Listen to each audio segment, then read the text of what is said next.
Just a quick reminder before we get started today, you've only got 1 day left to enter the draw for Season 1 of Star Trek Discovery on Blu-ray. I will be mailing this to one lucky winner of any of the Patreon supporters of this channel who pledge $5 or more per month and who sign up before midnight Eastern Time, January 30th. So make sure to get in on that and sign up before that time in order to get in on the draw.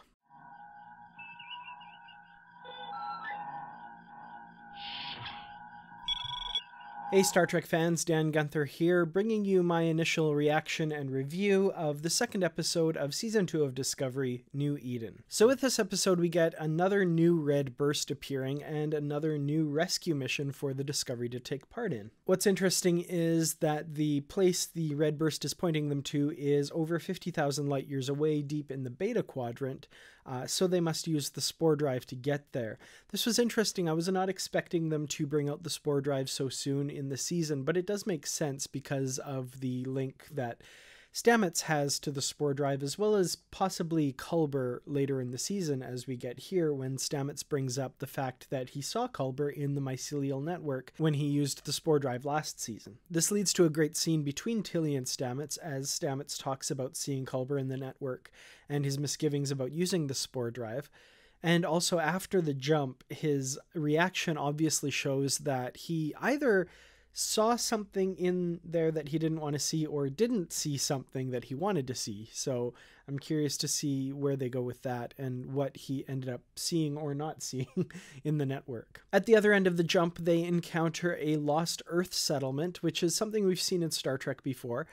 This one was seemingly transported there by some sort of benevolent creature, these red angels that Burnham saw in the last episode.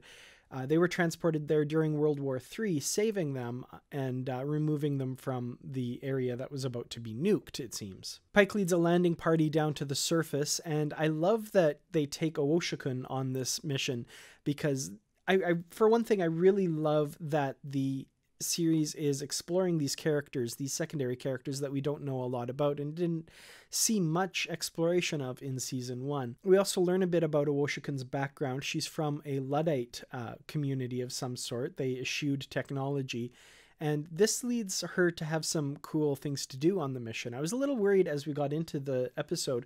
She wasn't really doing much other than, yes sirring and that sort of thing.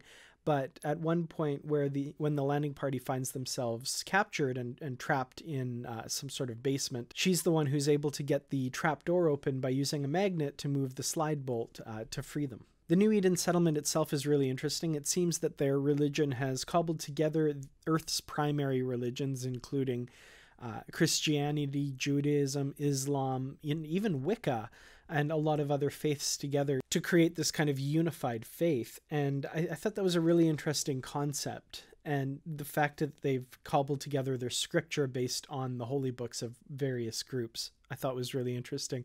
Also really cool set design was the stained glass that showed the story of how they were rescued by these red angels and brought to Terralisium, which is what they've named the new planet they're on. There's an interesting interpretation of Starfleet's General Order 1 by Pike, you may know it as the Prime Directive, that says that they can't interfere in pre-warp societies, and because these humans were taken from Earth before the development of warp drive, Pike decides that General Order 1 applies in this situation and refuses to reveal where they're from and their technology and that sort of thing.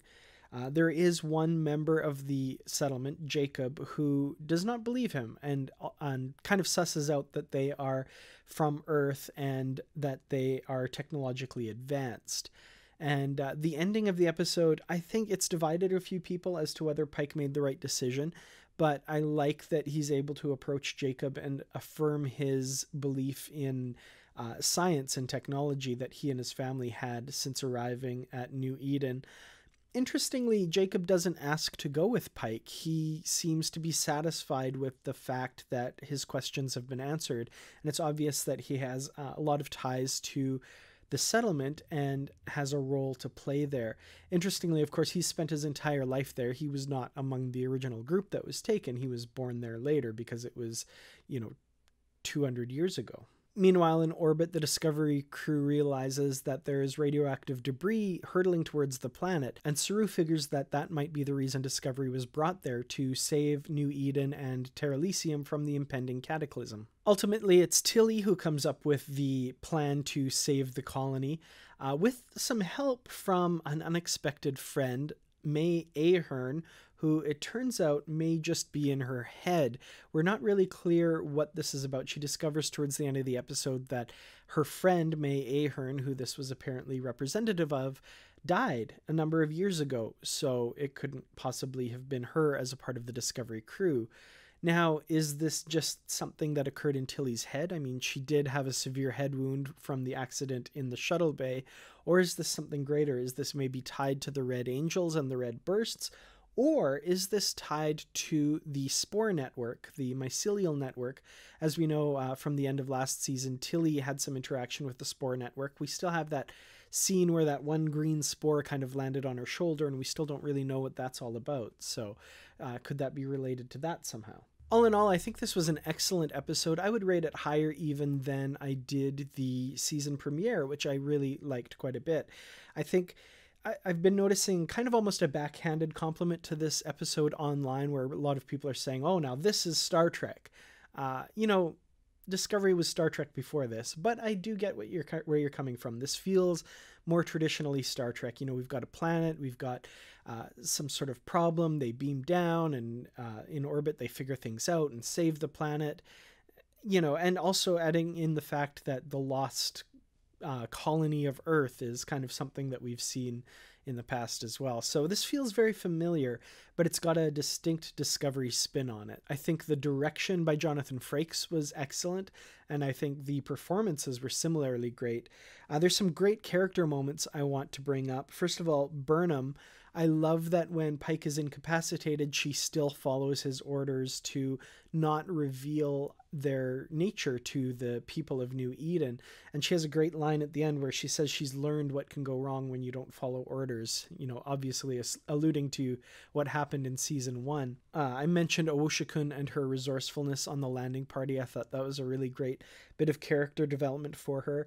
We've also got her counterpart at the front of the bridge, Detmer, with some great scenes, mentioning that she got her pilot's license at age 12, and the fact that she's, has a lot of fun piloting Discovery. I also really liked some insights into Pike. We get a little bit of a glimpse into his background. His father taught science and comparative religion, which apparently made for an interesting childhood.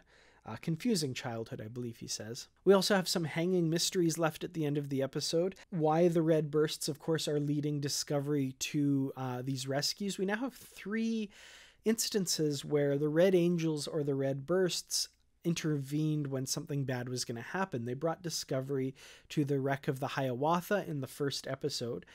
In the 2050s, they brought the group that became the New Eden settlement from World War III, and now they've led Discovery here to save the New Eden settlement from this radioactive debris. So what's going on? What is the rationale behind what they're doing? Is it completely benevolent? Is there something else behind it?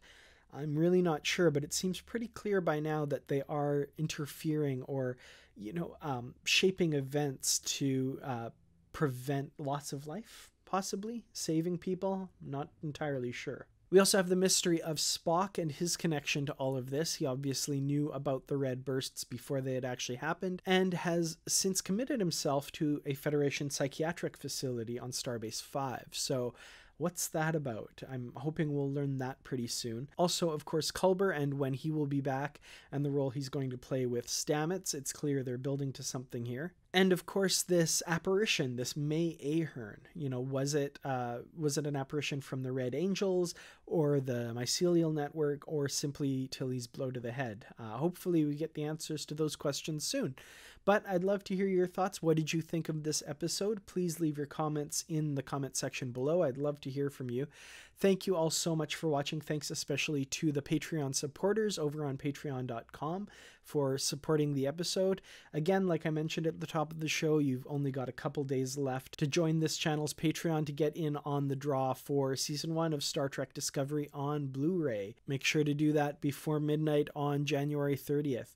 Thank you all, everyone else, for watching. I really appreciate it. Thank you for liking, sharing, and subscribing if you feel this video is worth it. And until next time, I think your orders are actually pretty good. I'm going to go pass out.